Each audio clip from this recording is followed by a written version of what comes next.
Барлығыңызға сәлем. Бүгін бізде Великая битва фильмі. Тан империясының императоры Тайсзун соғыс құдайы деген атпен танымал. Және ол 200 мың әскермен Когурт елін басып алу үшін келген. Когурт генералы 150 мың әскермен Жупил тауында Тайсзунның әскеріне қарсы тұруға шешім қабылдайды. Және елдің тағдыры осы шайқасқа байланысты. Шабуылға шыққан өн әскерінің алдыңғы қатарында Самул есімді жауынгер мен оның ағасы бар. Ал шайқасты Когурт құдайлармен сөйлесе алады деген көріпкел әйел мұқият бақылап тұр. Бастапқыда шайқаста үннің әскері басымдыққа ие болып көрінеді. Бірақ кейін Тайсзунның қосымша легионы кенеттен арттан шабуыл жасап, өн әскерін қоршауға алады. Осыдан кейін өн әскерлері жаппай қырғынға ұшырай бастайды. Бірақ Самул мен оның ағасы ерлікпен шайқасады. Көріпкел бұл жеңілісті алдын ала көргенін айтады. Өн әскеріне шегінуге бұйрық береді. Бірақ Самулдың ағасы бұл бұйрықты барлық әскерге жеткізуге тырысып жатқанда қаза табады. Жеңілген және күйреген өн әскері үйлеріне қайтады. Самул ағасының денесін арқалап келе жатқанда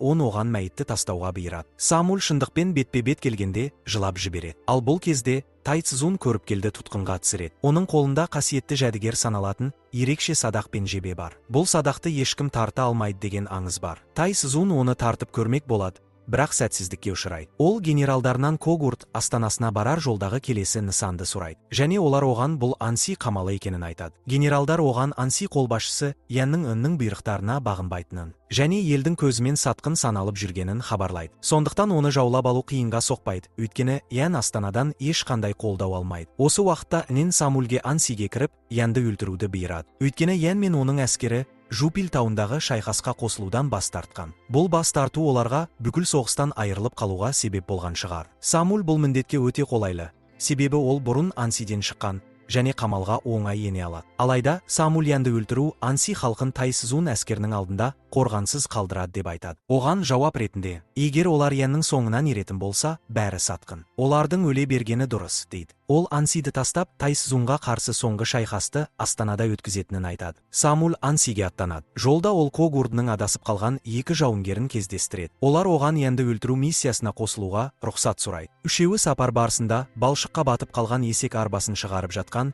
екі ер адамды көреді. Оларға көмектескеннен кейін Самул олардың бірінен Анси қолбасшысы Янға қалай жетуге болатынын сұрайды. Сонда ер адамның бірі өзінің Ян екенін ашық айтады. Қалған екі жауынгер Янға бірден шабуыл жасауға тырысады. Бірақ Янның генералы Чу оларды оңай жеңіп өлтіреді. Ол енді Самулге шабуыл жасамақ болады. Бірақ Самул өзінің Ансиден екенін айтып, ол жердегі халықтың оны танитынын алға тартады. Ян Чуға Самулды тұтқынға алып, кейінірек оны тергеу жүргізу үшін сақтауды бұйырады. Шу Самулды есінен тандырады. Самул есін жиғанда олардың Анси қамалына жеткенін көреді. Ян үйіне кіреді және оған базарға бару керектігі хабарланады. Ол базарға келгенде өзінің екі лейтенанты Пун мен Хвалбоның төбелесіп жатқанын көреді. Оларға тоқтауды бұйырады және олар бірден бұйрыққа бағынады. Янның үлкен құрметке ие екені айқын көрінеді. Самул Янның алдында жауап беру үшін жеткізіледі. Және Ян бірден оны өзін өлтіруге келген тыңшы деп күдіктенеді. Ол Самулдың өзін сатқын деп санайтынын және өлтіргісі келетінін білетінін айтады. Бірақ Самул Тайсзун әскерлерінің қудалауынан қашып келгенін және енді Анси үшін күрескісі келетінін жеткізеді. Ян оған ойлана қарап тұрады. Келесі күні Ян Самулды өз генералдармен таныстырады. Және егер ол олардың қатарына қосылғысы келсе, командирдің жалауын ұрысқа алып шығу керектігін айтады. Бұл жалау командирдің орналасқан жерін бүкіл әскерге көрсетеді. Түнде Самул қанжарын алып, Янды қараусыз қалған көшелермен артынан аңдып жүреді. Бірақ Ян жаңа туған нәрестесі бар қарапайым отбасының үйіне келгенін байқайды. Ол оларға азық-түлік пен сусын береді және сәбиге сүйсіне қарайды. Ол ерлі зайыптылардан баланың есімін сұрайды және олар оны Ян деп атағанын айтады. Самул Анси халқының Янға деген құрметі мен сүйіспеншілігін байқайды. Келесі күні таңертең Самул Янды қарапайым халықпен бірге жұмыс істеп жатқанын көреді және қарт адам оған Анси халқы Янды қамалдың өзі деп санайды. Ол Анси дейді. Ян Чудан генералы Поззо қайда екенін сұрайды. Шу оның әлі ұйықтап жатқанын айтады. Ян бірден күмәндана бастайды. Ол Поззоның үйіне келеді және оның әпкесі Бекканы табады. Ол тентек болған сияқты. Ян ашуланып, садақ пен жебесін алып, Поззоның соңынан қуа жөнеледі, бірақ Бекка оны қорғауға тұрып алады. Ян алдағы соғыста біреуі өліп кетсе, екіншісі үшін бұл өте ауыр болатынын айтады. Бірақ Бекка бұған дайын екендерін жеткізеді. Дәл сол сәтте мүйіз дауысы естіледі және Ян қамал қабырғасына көтерілгенде Тайсызун барлаушыларын жібергенін көреді. Оның әскері жақындап қалған. Анси әскері қамалды қорғауға дайындалады. Ян Самульге шайқас алдында сақалын алуды тапсырады. Және Самуль мұның Янды өлтіруге таптырмас мүмкіндік екенін түсініп, қобалжи бастайды. Алайда Ян оның ойында не барын білгендей. Қазір емес, кейін мені өлтіруге көп мүмкіндігің болады дейді. Самуль Янның оны осыншалықты тез танып қойғанына таңғалады. Тайцзунның әскері жетіп келеді. Олар 200 мың сарбаз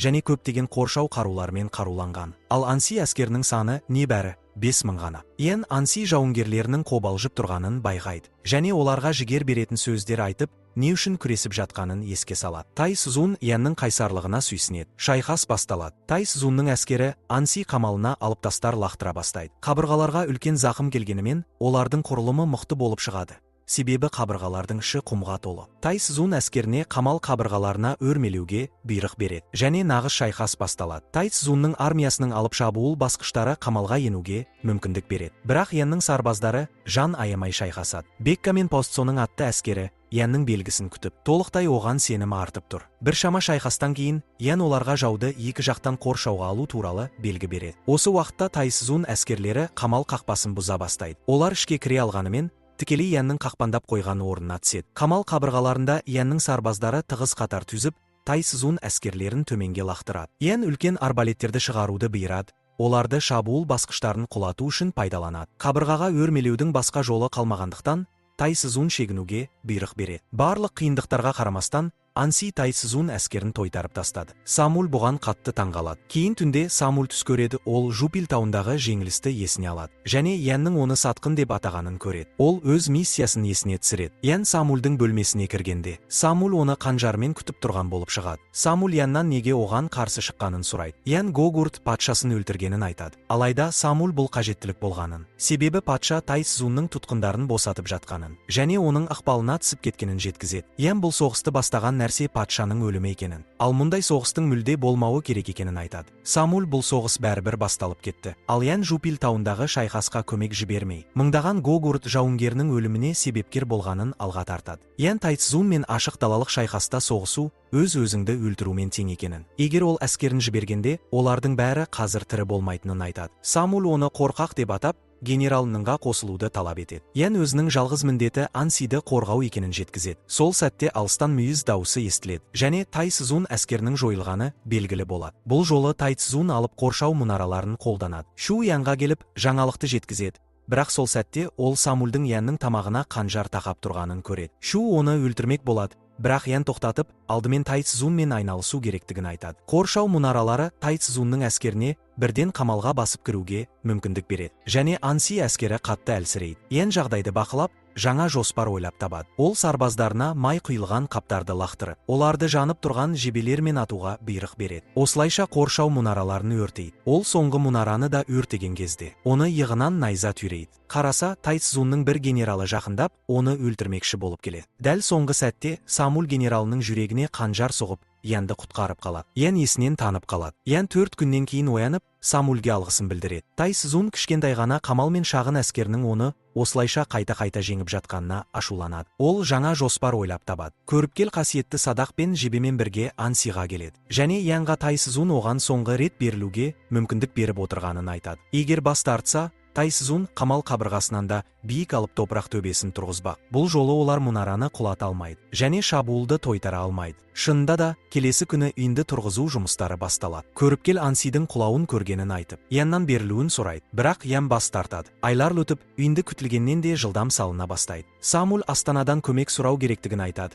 Бірақ Ян оған үннің көмектеспейтінін жеткізеді. Постцо Тайцзунды үйінде аяқталмай тұрып өлтіруді ұсынады. Бекка бұған ашуланып, Янның Постцоның өзін-өзі өлтіру миссиясына баруына қалай рұқсат бергенін түсіне алмайды. Бірақ Ян бұлардың жалғыз мүмкіндігі осы екенін айтады. Бекка Постцоға барып, оның аман қайтатынына уәде беруін сұрайды. Постцо Тайцзунды өлтіруге кіріседі. Бірақ олардың тұзаққа түскені белгілі болады. Яғни, Ансидің ішінде бір сатқын бар. Ол Тайцзунға бұл шабуыл туралы алдын ала хабар беріп қойған. Постцо қатты жараланып, әрең дегенде Ансиға қайта оралады. Ол Янға сатқынның бар екенін айтып, жан тәсілім етеді. Көріпкел өзінің сатқын екенін мойындайды. Ол болашақты көргенін және Ансидің Тайцзунға төтеп бере алмайтынын айтады. Егер тірі қалғылары келсе, дәл қазір берілу керек. Янға шайқасты жалғастырмауын жалынып сұрайды. Алайда Самуэль оның мойнын орып жібереді. Анси құламайды. Өз сүйіктісінің өлімінен ашуға булыққан Бекка жалғыз өзі Тайцзунды өлтіруге аттанады. Ол Тайцзунды жаралап, бетінде тыртық қалдырады. Бірақ Тайцзунның сарбаздары оны аяусыз өлтіреді. Постсомен Бекка жерленгеннен кейін Самуэль астанаға жалғыз өзі аттанып, генерал Ннан көмек сұрауға бел буады. Ол Ннға Анси тұрғындары батыл күресіп жатқанын, оларды сатқын деп атаса да, олар шын мәнінде Гогургны Тайцзуннан қорғап жатқанын айтады. Олардың көмегі дәл қазір қажет. Анси да Ян балалардың құмда ойнап жатқанын байқап, жаңа жоспар ойлап табады. Ол Ансидің шахтерлерінен үйіндінің астын үңгіп, оны құлата алама деп сұрайды. Шахтерлер мұны істеуге болатынын айтады. Шу үйінді қорғанға қарай құлайтынын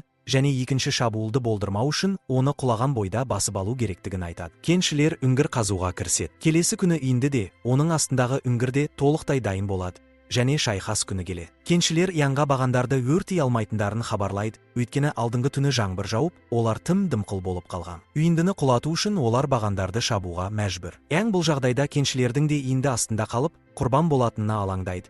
Бірақ олар бұл құрбандыққа дайын екендіктерін айтады. Олар бағандарды шабуға кіріседі. Тайцзунның әскері қорғанға кірмек болған сәтте кеншілер бағандарды шауып бітіріп, үйінді құлайды. Тайцзун көргеніне сене алмай, есеңгіреп қалады. Ян бастаған Анси әскері дереу алға ұмтылып, үйіндінің қалдықтарын басып алады. Қатты ашуға булыққан және намысы тапталған Тайцзун бүкіл әскеріне шабуылға шығуға бұйрық береді және Янның басын әкелуді талап етеді. Анси әскері үйінді үстінде тұрып, Тайцзун сарбаздарына оқ жаудырып, күйдіргіш доңғалақтарды қолдана отырып қорғанады. Бұл шайқас бірнеше күн мен түнге созылады. Ақыры Анси әскерінің оқ дәрісі таусылады. Ян соғысты тоқтатудың жалғыз жолы Тайцзунды өлтіру екенін түсінеді. Ол қасиетті садақ пен жебені әкелуді бұйырады. Осы кезде Тайцзун мен Ян әскерлері арасында қоян қолтық шайқас басталады. Ян қасиетті садақты кермек болады, бірақ қолынан келмейді. Алайда өз әскерінің жеңіліп бара жатқанын көрген ол бойындағы бар күшін жинап, садақты ақыры тартып, жебені жібере. Ол бұл сәтте Поззо, Бекка және кеншілерді есіне алады. Жебе алаңды кесіп өтіп,